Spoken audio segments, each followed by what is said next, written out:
Chemical పోస్తే ఏమవుతుందంటే పోషకాలు తగ్గిపోతాయి. ఇందులో మనకు సహాయం చేసే వానపాములు, కుమ్మరి పురుగులు, నట్టలు, మనకు కోటాను కోట్ల సూక్ష్మజీవులు ల్యాబ్లో పరీక్ష చేస్తే అటువంటి భూములు తయారైనాయి. ఇప్పుడు లోపల నుంచి మట్టితో తీస్తే వానపాములు వెళ్తాయి.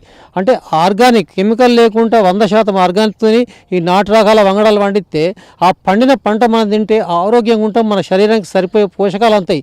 కాబట్టి అందరూ అర్థం చేసుకొని ప్రతి రైతు నాకు దిగుబడి ఎక్కువ అవ్వాలంటే దిగుబడి తక్కువ వెళ్తాయి. ఇప్పుడు కెమికల్తో పండించిన హైబ్రిడ్ రకాలు, ఇంప్రూవ్ రకాలు ఎట్లా అంటే 40-50 బస్తాలు వెళ్తున్నాయి ఒక్కొక్క రైతుకు.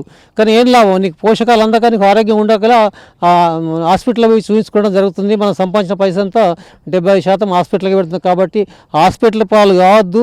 భూమి మంచిగా ఉండాలా, వాతావరణం మంచిగా ఉండాలా, వర్షాలు సరైన సమయంలో పడాలంటే మనం వాతావరణం కలుషితం చేయొద్దు, చెట్లు పెంచుకోవాలి. వాతావరణం కలుషితం చేస్తే ఏమైందంటే అద్దరినప్పుడు వర్షాలు పడితే, పడమన్నప్పుడు వర్షాలు పడాయి. ప్రతి రైతు ఒక కార్యక్రమం వేసుకొని అటువంటి ఆహారం తింటే ఆరోగ్యంగా ఉంటారు. ఆరోగ్యంగా ఉన్నప్పుడు అయిపోతుందంటే మనకు పని చేయడానికి చేసుకునే శక్తి మనకు కలుగుతుంది. కలిగినప్పుడే మనం ఓపికతో ఉంటాం. లేకుంటే జంక్ ఫుడ్, నూనె వస్తువులు అదొకటి తింటే ఓపిక ఉండదు. నాకు ఇంత వయసులో, నాకు 72 సంవత్సరాలు, మరి ఇంత వయసులో కూడా నేను ఇంత కష్టపడి ఎందుకు చేస్తున్నానంటే నా ఆరోగ్యం బాగుంటుంది, అందరికి ఆదర్శంగా అయితే అందరు నన్ను చూసుకోవడం, అందరు మారుతారనే ఉద్దేశంతో ఈ విషయంగా వ్యవసాయం చేస్తున్నా.